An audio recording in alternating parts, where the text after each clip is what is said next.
Good morning, everybody. We are now live.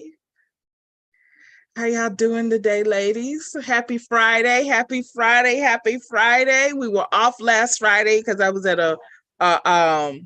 my annual leadership conference. I do TD Jakes' leadership conference, and I just love it. I just love it. And it was so funny that this year just some different things were happening with logistics, and I didn't get to get into the breakout sessions that I wanted to be in. And so I was a little disappointed, and I was like, I don't know if I got anything out of it. I don't know. And so and then it turns out, as I've been like doing therapy all week long, I've been using things that I got from the conference. So I just kind of laugh at myself. And the biggest thing is, in one of TD Jakes' talks, he was talking about men don't talk, and like, big booming voice and over with that. And I feel like I've had men in sessions all week long that actually have been talking. And so I just kind of wanted to talk about today. So men in therapy, that's it. And I was telling my cousin last night, I feel like I want to do it like an ode to men. Like they're definitely like all. It's some fabulous females out there. It's some crazy chicks out there. There's some fabulous men out there, and they're just like jerks.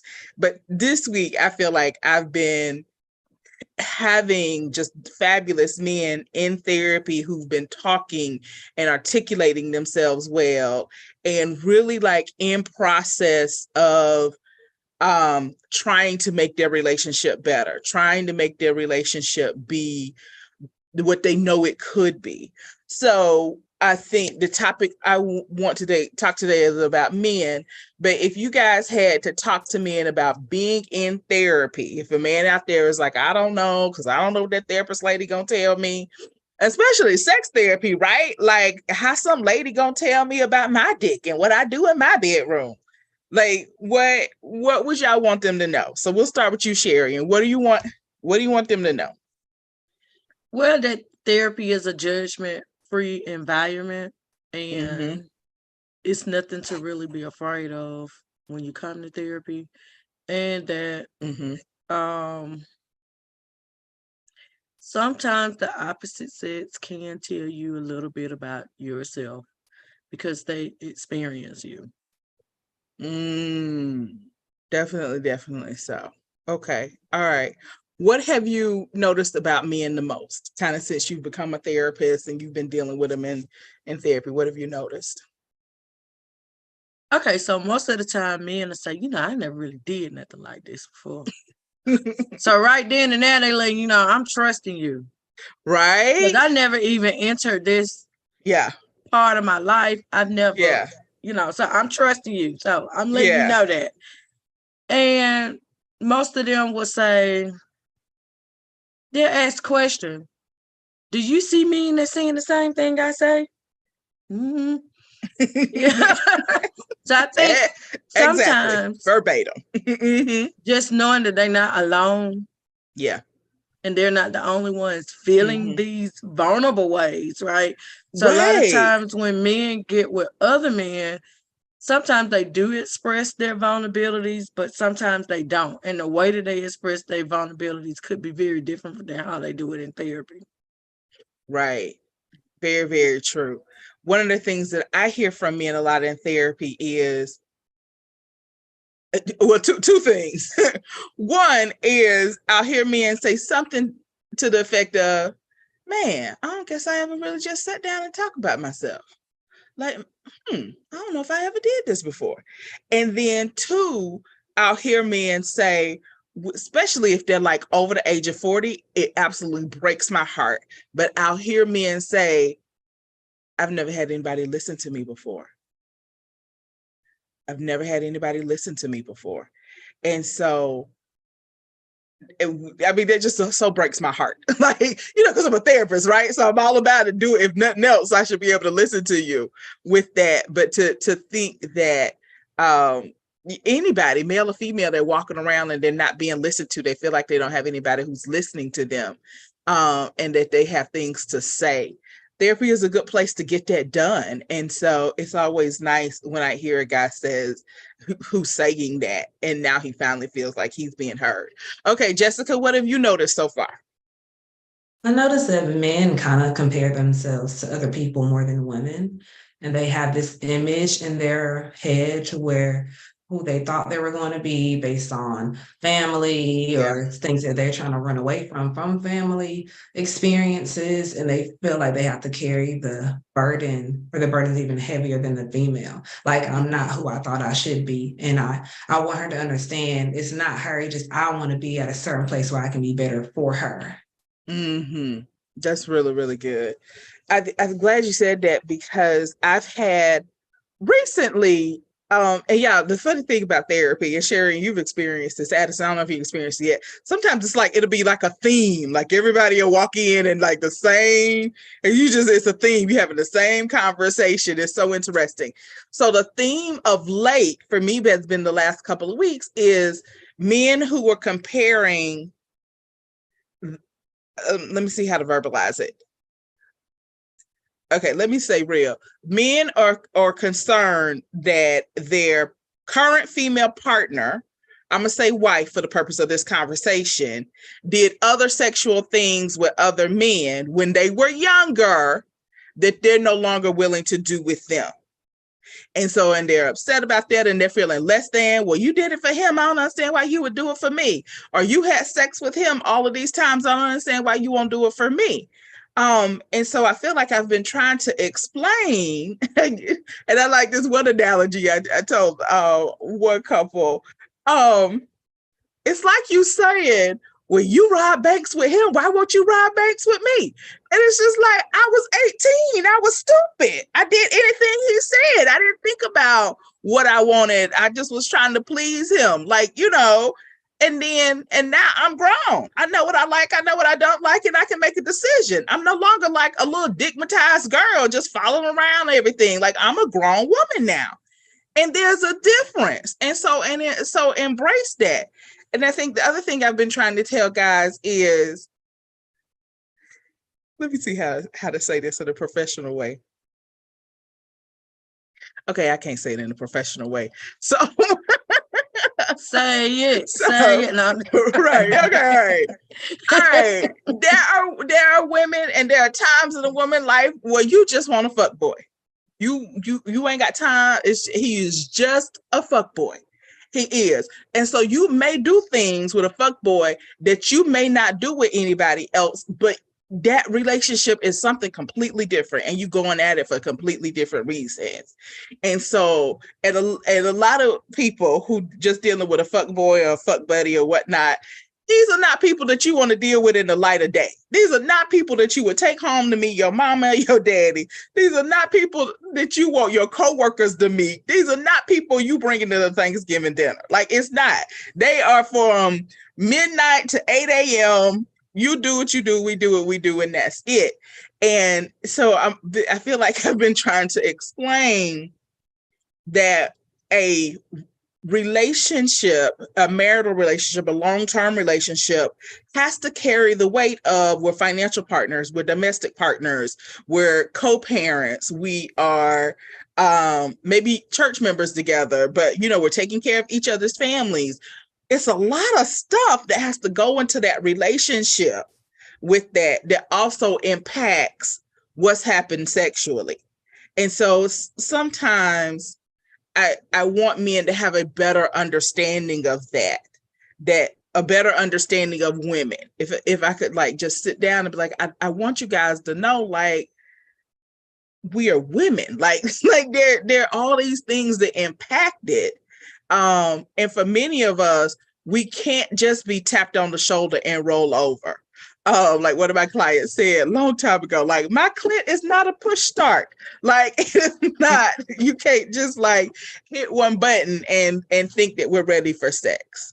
And it's like they know that when they're dating us, and then when the marriage gets down the road, that's no longer true, or they forget that. Okay, jump in, Sherry. What are you thinking?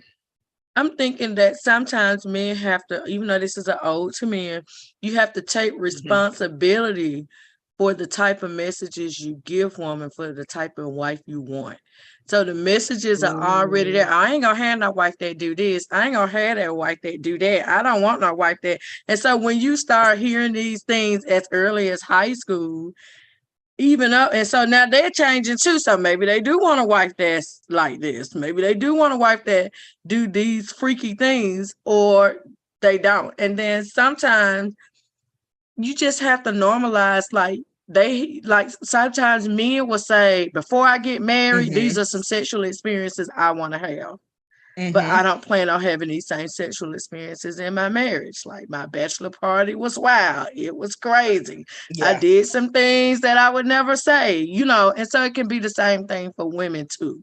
Yeah, definitely. Oh, definitely so. Definitely so. Yeah, with that. And also, I've also known it to be kind of opposite with women sometimes, which is also an interesting dynamic, where you've had this man who's lived this like fabulously filled with variety sex life and has done everything, and now he marries this woman and he's kind of settled down a little bit, like, I done did it and seen it all, like, I'm good.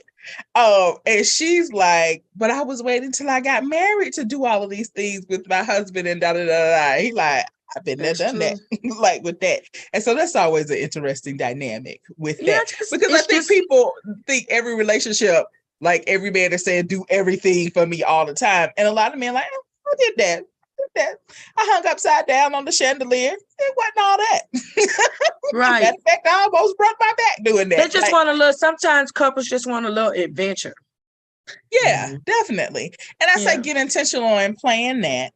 And for my guys, if you guys could just not forget that you married, or you dating, or you're in a relationship with a girl, with a woman who has emotions and feelings, and you got to take care of our emotions and feelings. And so, yeah. So when you brought up, I'm sorry, go ahead.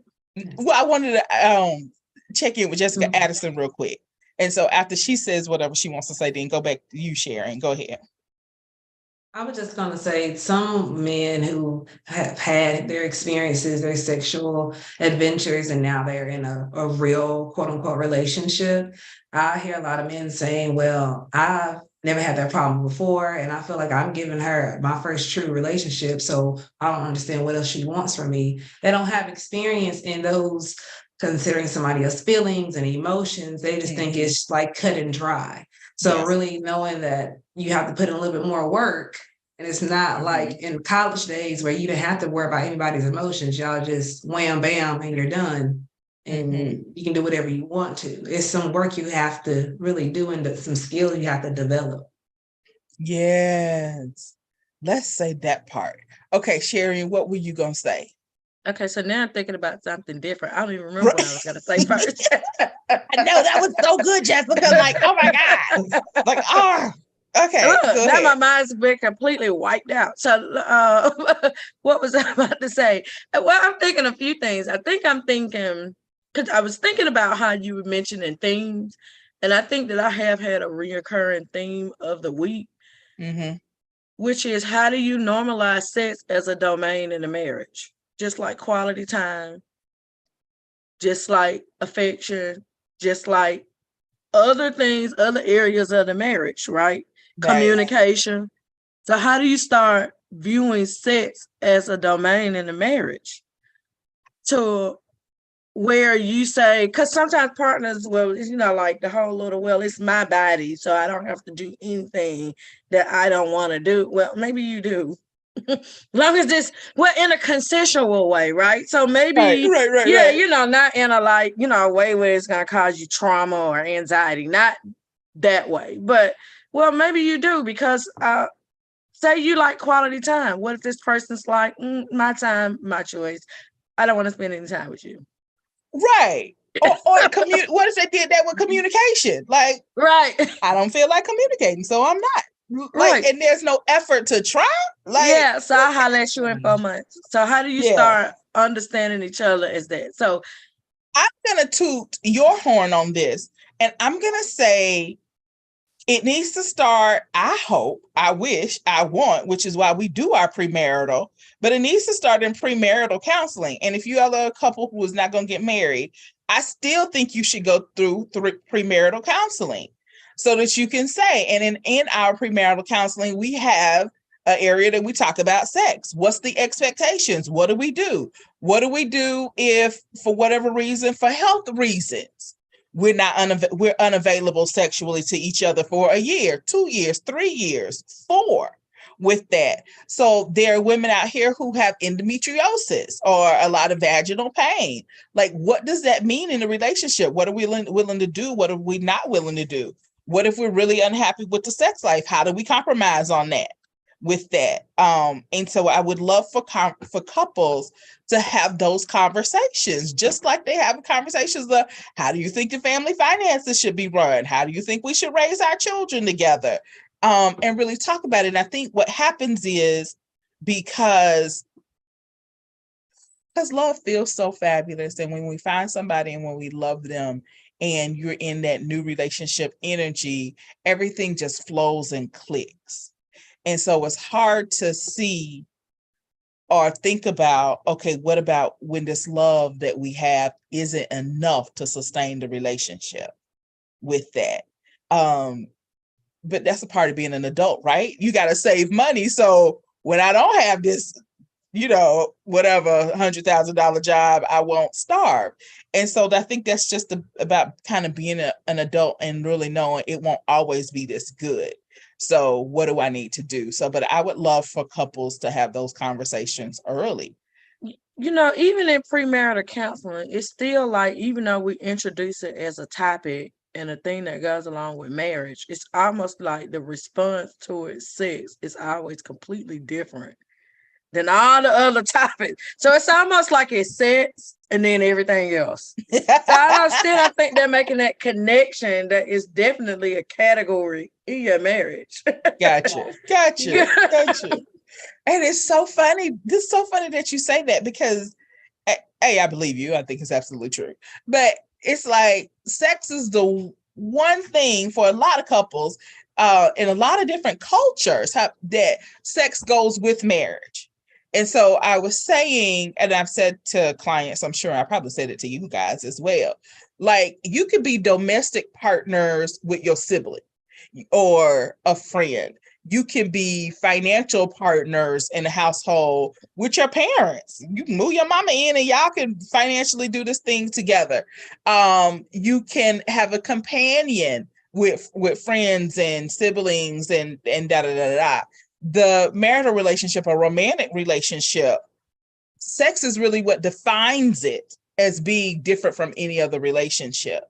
And then I think if you're saying to your partner, our plan is to be each other's only sexual outlet, like we're going to keep this thing monogamous with that, then I think you also have to have the conversation of, okay, if one of us is unhappy, we got to come back to the drawing board and make concessions and deal with each other. And couples, I think, I won't say I don't understand, but one of the things that I think we try to do, and I think, Jessica, we were talking about this yesterday, or maybe it was another supervisee of mine. We were talking about, it was another supervisee, getting couples to use the same skills to compromise that they have in every other area. Okay, you pick the kids up Tuesday and Wednesday, I got them the rest of the days of the week. Okay, you cook on Sunday and I can cook on Thursday. Like, they have these amazing compromising skills, and it somehow, when it comes to sex, all their skills for compromise go out the window. Yeah, there's no give and take. There's just, we're locked. You want it all the time. You never want it. And it's like a fight. I just think it's religion. Locked. You think it ain't all religion. It's religion. Okay. Because look, nobody so look, it's so strange because only probably a handful of people have experienced their parents saying, ooh, one day you're gonna fall in love and have the best sex ever. And I hope you enjoy it. It's usually like, stay away from that. You're gonna get pregnant. Stay away from that. You can die and get HIV. It's always something that while it might be method to the madness, I'm not sure. So I think it just complicates people's relationship with sex and how they want to give it and how they want to participate in it. Because ain't nobody never saying, ooh, it's going to feel wonderful. It's going to feel great. And wait till you experience this and wait till you experience that. It's going to be a wonderful time. Ain't nobody in my family never told me that. And I think today I met one client that said that his family was kind of like that. But the only difference was his family ain't even from America. Oh, wow. No, I can see that. You're right. I don't think most American families are saying like that. And matter of fact, right now I'm binge watching Madam Secretary. And so just last night, they're trying to give a sex talk to their 16-year-old. And the first thing she says is sex kills. Her husband was like, sex kills? And she was like, I panicked. I didn't know what to say. And so it was like I was talking to a 10-year-old little boy as opposed to a 16-year-old with that. And it's just like that is what happens. Parents are not good about talking to their kids about sex. Or even just making it known that sex is something that happens in their marriage, So a lot of parents are will say things like, we can only have sex after the kids go to sleep. Okay, if your kids ain't going to sleep till 11 o'clock at midnight, you're not having sex that night. And so maybe you got to let them stay up to midnight and you head to the bedroom about 8 so y'all can have sex. Because if you're a working adult, you're not going to have the energy to have a full out wonderful sexual experience at midnight when you done worked 8 hours a day, came home, cooked, cleaned, did homework, checked in with other family members or the local PTA. You're not going to have the energy to have sex at midnight.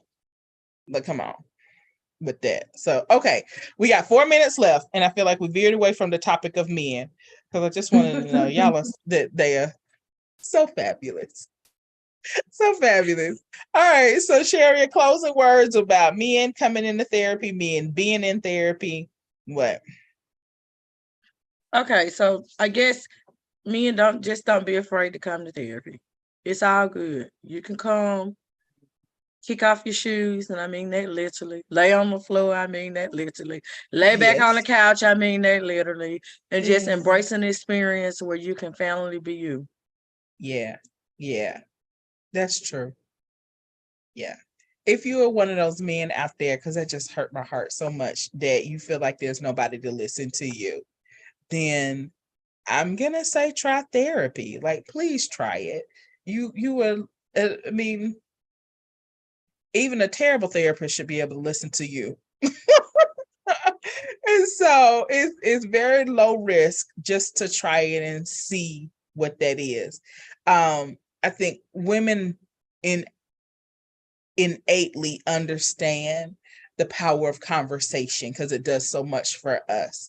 And I think a lot of men in general feel like it's futile, but when they experience the power of being heard and feeling validated, they notice that, man, this is something that I do need in my life. All right, Jessica Addison, anything you want to add? I was going to add finding the power of venting and being vulnerable so you know how to control those emotions and take back control of your life, as well as you do in other aspects, whether it's your career, your family, kind of adding some more developing tools to your tool belt. Definitely so. All right, ladies, thank you for taking the journey in my Ode to Men video today. With that, and I'll see you guys next week. All right, bye-bye.